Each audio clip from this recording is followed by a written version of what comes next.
The fluorescent hum of St. Bartholomew's Hospital was the only sound Nurse Alara could hear, a sterile lullaby for the midnight shift. Her eyes burned with fatigue, the chart before her a blur of ink and numbers. The silence was a heavy blanket, smothering the usual symphony of beeps and murmurs. Then a sound sliced through it, a single, high-pitched chime from the patient call system.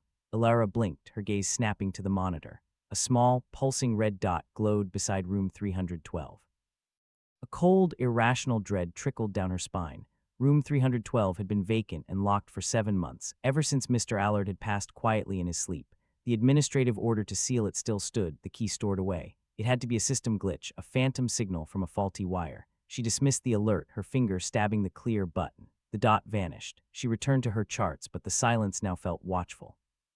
A minute later, the chime sounded again, insistent and identical. The red dot reappeared, unwavering. Her heart thudded against her ribs. Logic warred with instinct. She picked up the phone and dialed the extension for the fourth-floor station. Her colleague, Ben, answered with a yawn. Before she could speak, he said, "You getting that ghost signal too? Room 312. It's on my monitor as well. Must be a ghost in the machine." He chuckled, but the sound held no warmth. A system error could explain one station, but not two simultaneously. Laura murmured in agreement and hung up, her eyes fixed on the glowing dot. The empty corridor outside the nurse's station seemed to stretch longer, the shadows deeper. The chime was an echo from a sealed room, and it was calling for her. Logic, her professional armor, felt thin and brittle. The call was a fact, witnessed on 2 separate systems. It demanded investigation. Alara rose, her chair scraping loudly in the quiet, and moved to the security monitor. She navigated to the feed for the 3rd-floor west corridor. The screen showed a grainy, green-tinted view of empty linoleum and closed doors. But for the stretch directly outside room 312, the image dissolved into frantic, swirling static. No amount of adjusting the dials cleared it. The distortion was absolute and localized, a visual blizzard guarding a secret. Taking a deep breath, she left the station. The walk to the 3rd floor was a journey through a sleeping world, each footfall echoing in the stairwell. The west corridor was exactly as the monitor had shown, empty and still, lit by the dim nightlights. Room 312's door stood as always, its lock gleaming under the faint glow. She pressed her ear against the cold wood. Silence. Then from the far end of the hall near the service stairwell, the faint but unmistakable sound of footsteps, soft and quick, retreating downward. The air grew colder. She returned to her station, her unease crystallizing into a sharp, professional curiosity. The digital trail was corrupted, but the hospital kept. Physical backups. She went to the old filing cabinet, its metal drawer groaning in protest. The folder for room 312 was thick, documenting Mr. Allard's long final stay. As she lifted it, something slipped from within and fluttered to the floor. A new, thin manila file. It was labeled with today's date and time. Her hands trembled slightly as she opened it. Inside was a single sheet of paper. It was not a standard chart. It was covered in a dense, handwritten script of arcane medical symbols, alchemical sigils mixed with obsolete anatomical shorthand, arranged in a pattern that resembled a nervous system or a root structure.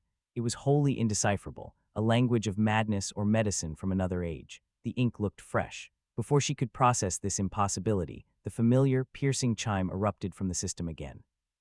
The red dot for room 312 pulsed on the monitor, more urgent now, a persistent, rhythmic heartbeat of light in the silent station. The file in her hand was real. The footsteps had been real, and the call was undeniable. The ghost in the machine had left a physical trail, and it was leading her back to that locked door.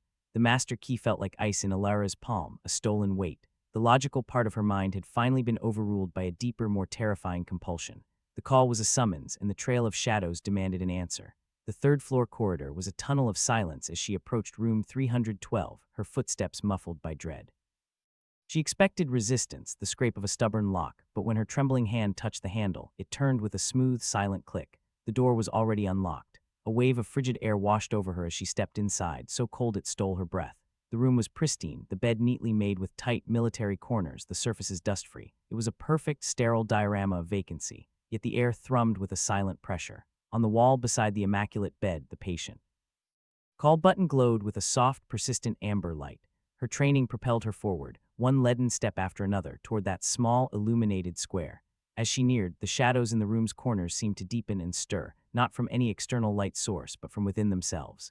They coalesced, thickening the air. Her own reflection began to form in the black windowpane as she reached out, but it wasn't her exhausted face that solidified in the glass. It was an older man, gaunt and pale, with sunken eyes that held a profound, unsettling warmth. Mr. Allard, his lips curved into a gentle, knowing smile. Her fingers, inches from the button, froze. The amber light winked out, plunging the room into deeper shadow. A whisper, dry as fallen leaves and intimate as a secret, brushed against her ear from every direction at once. "Thank you for answering." Alara stumbled backward, a choked sound escaping her throat. She turned and fled, the door slamming shut behind her with a finality that echoed down the empty hall. She ran, not from a memory or a remnant, but from a terrible, dawning truth. The haunting was not a leftover echo of a death. It was an ongoing, conscious presence. It had been waiting, and now it knew it had been seen.